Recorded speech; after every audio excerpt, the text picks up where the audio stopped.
PTI MNA शेर अफजल मरवत को party से निकालने का फैसला। ज़राए के मुताबिक बानी पीटीआई ने पार्टी क़यादत को फैसला कुन इक़दाम की हिदायत करती है। पार्टी रहनुमा जल्द शेर अफजल मरवत की बुनियादी रुकनियत ख़त्म करने का नोटिफिकेशन जारी करेंगे। ज़राए के मुताबिक बुनियादी रुकनियत ख़त्म होने पर शेर अफजल मरवत से बतौर रुकने कौमी असम्बली इस्तीफ़ा भी तलब किया जाएगा। मज़ीद जान लेते हैं डॉन न्यूज़ के नुमाइंदे ताहिर नसीर से। ताहिर, क्या तफसीलात हैं?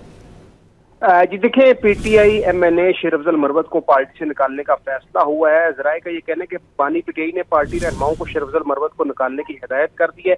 ज़राए ये भी बताते हैं कि पार्टी रहनुमा जल्द शेर अफजल मरवत की बुनियादी रुकनियत खत्म करने का नोटिफिकेशन जारी करेंगे और बुनियादी रुकनियत खत्म होने पर शेर अफजल मरवत से बतौर रुकने कौमी असम्बली इस्तीफा भी तलब किया जाएगा।